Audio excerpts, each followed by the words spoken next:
Hi, I'm Paul Duchesne. Welcome to Mama Paul's Basement Diary. This is Mama Paul's Basement Diary. It's going to be a diary where I'm just going to talk about where I'm at and what I'm hoping to do in the future here. It's not about politics today, although almost everything in my life is about politics. The poster in back of me, this is a Keith Haring, and I identify frequently with this guy. Probably the... Let me move over this way. Yeah, let me move over this way. You can see the figure over here, sort of caught up in the turmoil. The clock is ticking away here, and then we have the pyramid over here with the meditator sitting in the pyramid.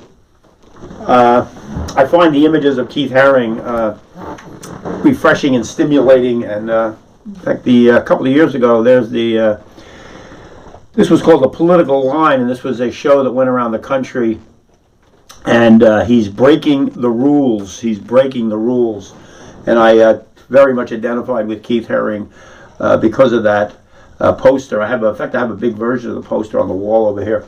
I'm surrounded by magazines, newspapers, books, papers, probably from the 80s. Some of this stuff goes back to.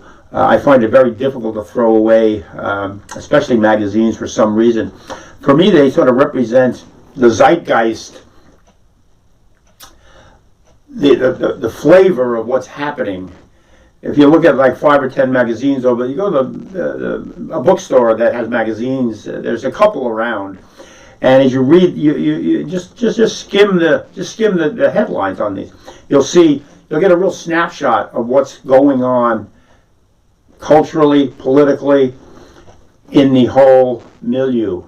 And that's why I get a lot of magazines. I must have over a dozen magazines coming in every month, including New York Review of Books, The Progressive. I used to get Vanity Fair all the time. We skipped that subscription. I get Mindful magazines. I get astrology magazines, political magazines, Jim Hightower's newsletter, all sorts of stuff like this. So I try to sort of take in a lot of information, and hence it has to come out. I take it in, it has to come out. That's why I'm doing these shows. I'm doing these because I'm trying to move myself away from doing things I was doing and doing more of this. And the biggest thing about doing this has been talking into this camera right there. You the camera. It's taken me over a year to get comfortable looking down, reading something now and then, and looking directly into the camera for the rest of it. And the more I can look and talk directly, the more real it is. I shift my eyes and I used to try to write the whole thing out, and I'd have a little script written, and I'd have it all around where the camera was. And if you shift your eyes even a tiny bit, you look untrustworthy. Chris Hayes, who I really like, he frequently, especially when he's standing up sometimes, he frequently will shift his eyes down to the right, and he's looking at something, obviously. But he does it regularly, and I mentioned this to somebody else, and they noticed the same thing. Now, when somebody does that on television, they lose credibility. So the more I can talk directly and not be reading, Rachel just, boom, I don't know how it comes out of her, but maybe she has that monitor in front of her. I could not afford one of those. So my goal is to to learn how to do this, to be able to put up to move the camera from over here to over here, to bring up an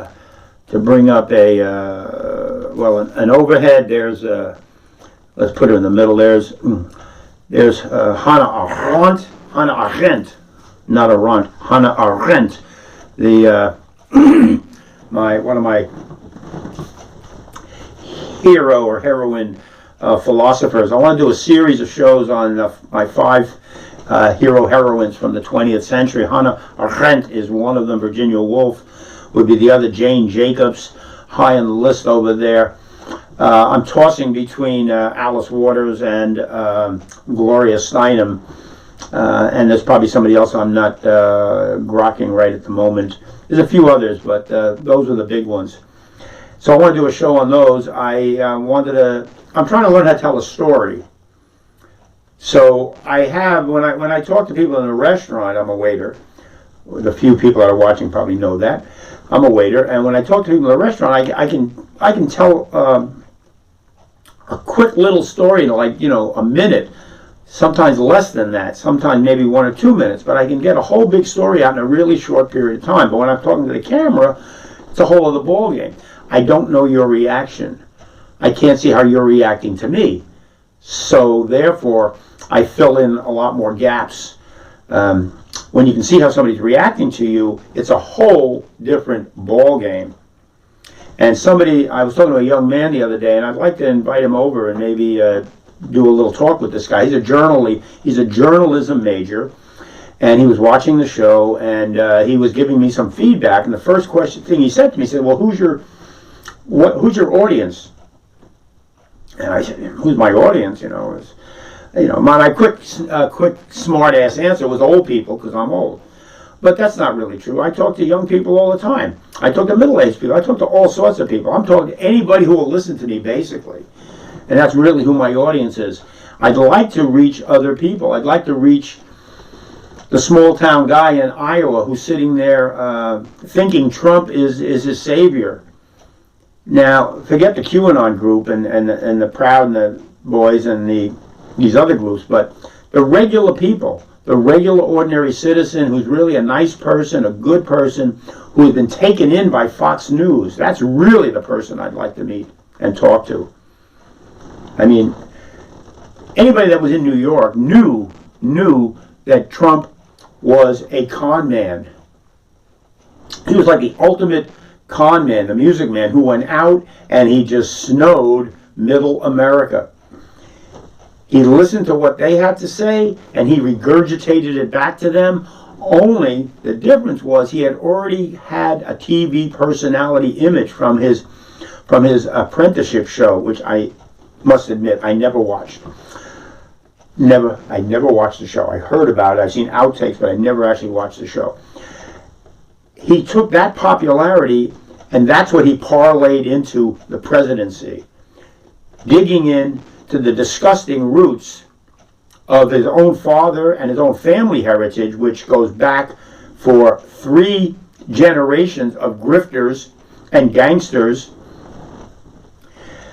His father in bed with the mob, Donald in bed with the mob, first the Italians and now the Russians.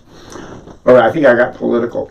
So the idea was, next step is to sort of get it right how the show should be. So any criticism would be greatly appreciated. Am I talking too much? Should I cut it back? Should I put more images up? I don't know. I do what I do, and I'm open to all sorts of criticism. I might not listen, but I'm open to the criticism. And I'm starting to get onto Facebook. I've had an account since day one, but I've had a very difficult time communicating.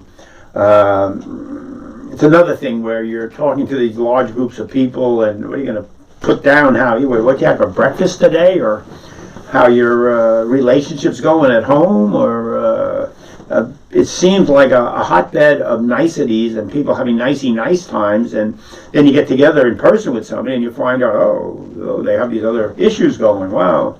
Well, for the last 2 weeks I've been dealing with 2 people in my life that are dying, one very young and one not the least bit young. And there's an interconnection between them, and I talked to my neighbor, and he's dealing with death in the family, and the gal at work got 2 more.